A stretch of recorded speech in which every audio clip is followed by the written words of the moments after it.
Assalamualaikum warahmatullahi wabarakatuh.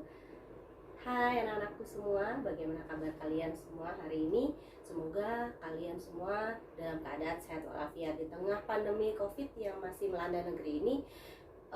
Semoga kalian tetap semangat dalam belajar IPA. Selamat datang dalam pembelajaran IPA. Kira-kira materi apa yang akan kita pelajari hari ini? Silakan simak tayangan video berikut dan jangan lupa like, subscribe, dan ketika kalian ada materi yang kurang bisa dipahami, silakan isi di kolom komentar.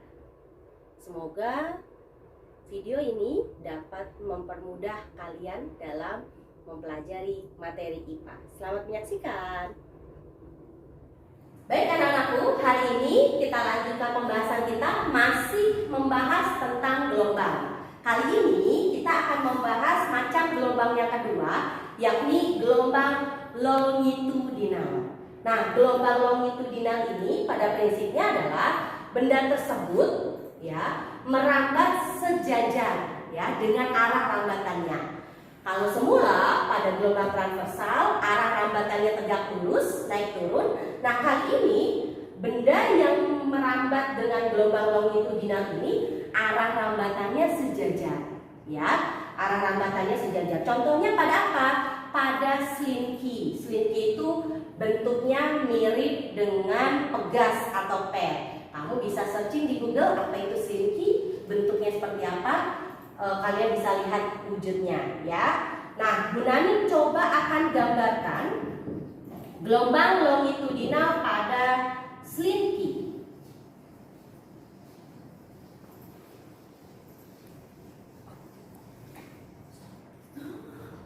Oke, jadi slinky ini dianggap atau bentuknya mirip dengan pegas ya.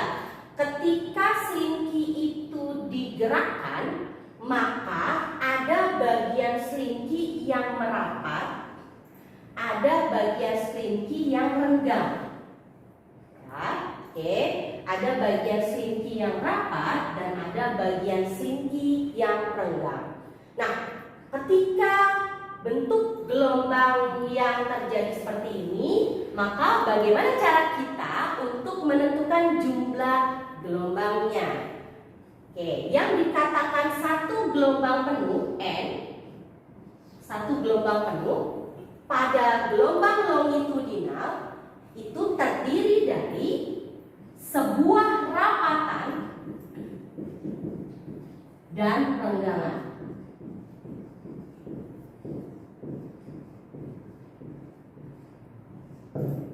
Atau sebaliknya ya, sebuah renggangan atau rapatan pun sebaliknya, sebuah rapatan dan renggangan. Jadi ada dua.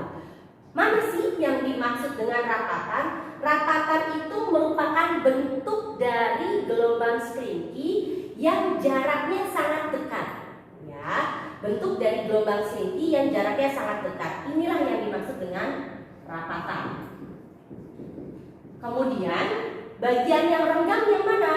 Bagian dari gelombang slinky yang jaraknya jauh ya, yang jaraknya jauh atau agak renggang. Nah, ini yang dinamakan renggangan.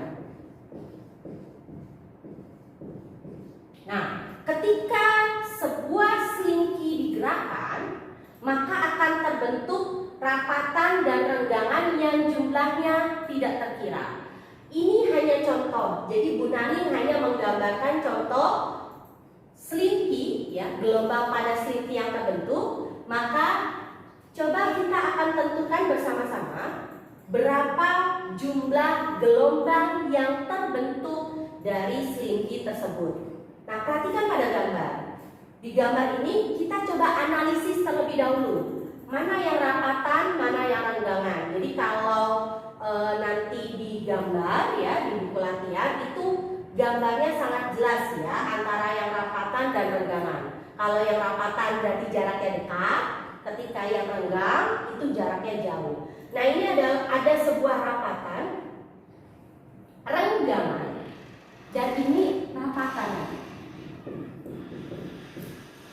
Oke, Prinsipnya tadi ingat ya, yang dikatakan satu gelombang penuh hanya terdiri dari satu rapatan dan satu renggangan. Artinya di sini, nah gunanya analisis ya, di sini ada sebuah rapatan dan renggangan. Berarti ini kita bisa tentukan bahwa jumlah gelombangnya adalah satu gelombang, ya, karena terdiri dari sebuah rapatan dan renggangan. Namun ada bagian yang tersisa di belakangnya, yaitu rapatan.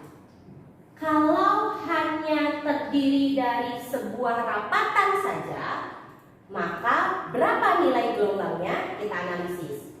Satu rapatan ditambah satu renggangan itu merupakan satu gelombang. Berarti kalau hanya terdapat satu rapatan saja, maka nilai gelombangnya adalah setengah. Oke. Kemudian bagaimana dengan yang renggangan? Ketika gelombang tersebut hanya terbentuk sebuah renggangan, maka nilai gelombangnya juga setengah.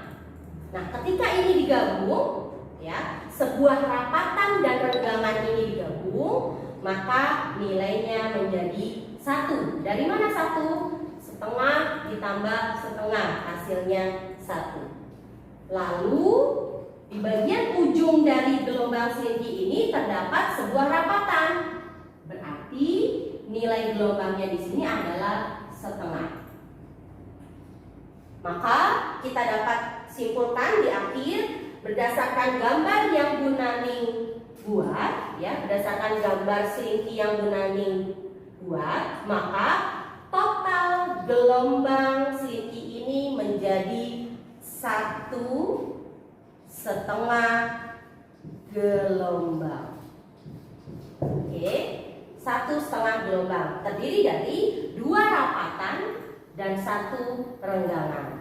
1 rapatan dan renggangan itu berarti 1 gelombang. Kemudian 1 rapatan saja itu setengah gelombang. Berarti di total adalah 1,5 gelombang. Begitulah cara untuk menentukan jumlah gelombang pada longitudinal. Semoga kalian dapat memahami materi ini dengan baik. Terima kasih.